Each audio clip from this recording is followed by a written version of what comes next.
Do you know what's panday sining? Do you stand with them? Or you're against with them? Is it vandalism? Or it's an art? Do you agree with them? Why or why not?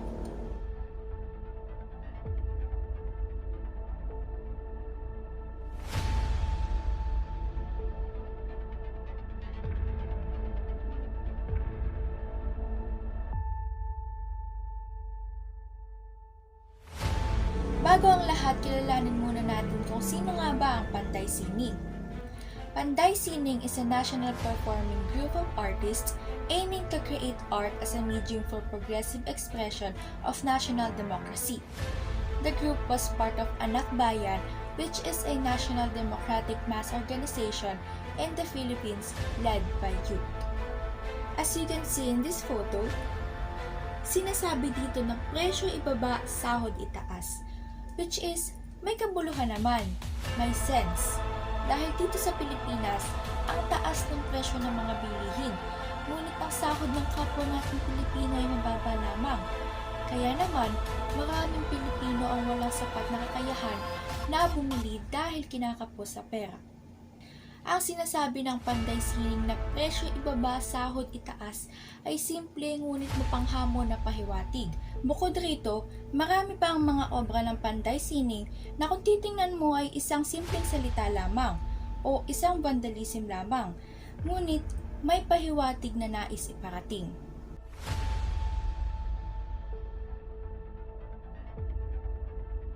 Ngunit ito ay isang naging malaking issue lalo na sa pamahalaan ng Manila. Ayon sa gobyerno, panday sining violate the Anti-Vandalism Act. For many, their art on the streets are considered vandalism, and this issue became so controversial. But also, many people are supporting their way of expressing art. Now, let's talk about it deeply.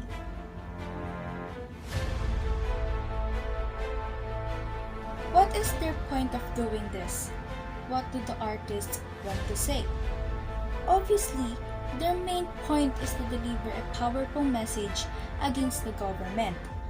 May nakikita silang katiwalian at gusto nilang maisaayos ito.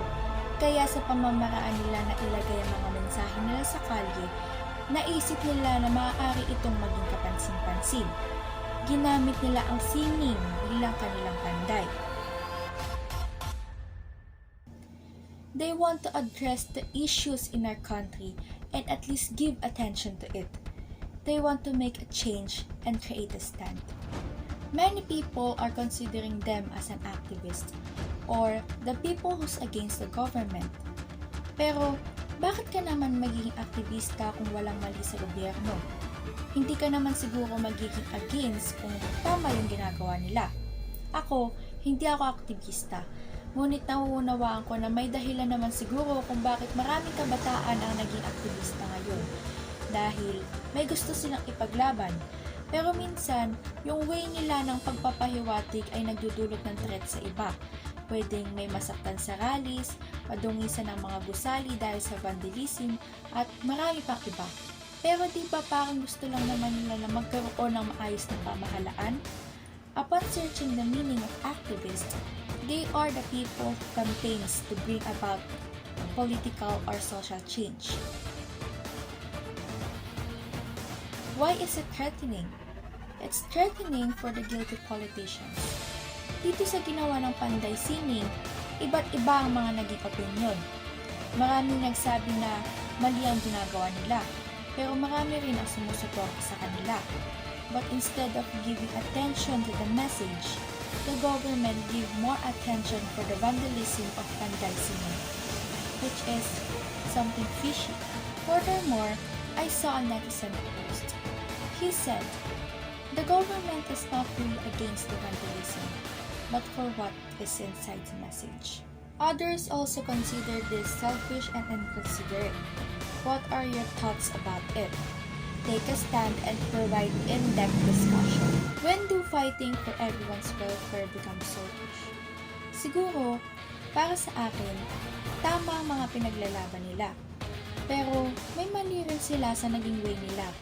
Yung kung saan-saan lang nilalagay yung art nila at binavandalize nila yung mga properties. On the other hand, it is their way of expressing their stand against the government and to fight for what they think is right. Their way of expression might be wrong for others because of the vandalism that they make, but still, it is an art. It is an art because they are expressing their emotions, feelings, and a powerful message. They have the freedom to choose for what will be their medium to depict their art.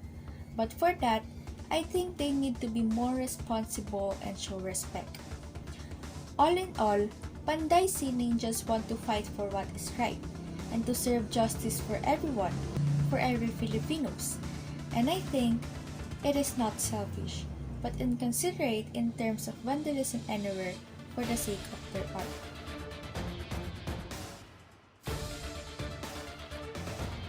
Do you stand for the group of Panday Sining? Why or why not? Expand your answer. For me, at some point, yes, but at some point, no. Yes, because the powerful message that they want to deliver through their art is for the betterment of all the Filipinos and for our country. They saw that there is something wrong in the government and there's so many social issues in our country that are needed to be addressed, that is needed to be given attention. They use their art as their voice and weapon. But no, because they are vandalizing, doing rallies, protests, and more. That's the only no. But their intention, their goal, and their message is a yes for me. We have a freedom to stand for what is right and just. And if there's something wrong in the government that affects our nation, it is just right to be addressed in a right manner. But sometimes, right manner isn't enough. Panday Sining might violate things, but at least their message can be seen and be given attention. However, in this case, their vandalism was given more attention rather than their message. Why wouldn't the government give attention to the message first, rather than vandalism? Our country has so much issue, and there's a group who wants to make the government aware of it, because there's so many Filipinos affected. Panday Sining message is so powerful and shouts for a change. For Dr. Jose Rizal, he uses his pen as a weapon to fight for our country. For Panday Sining, they use their art to fight against the social and political issues in our country.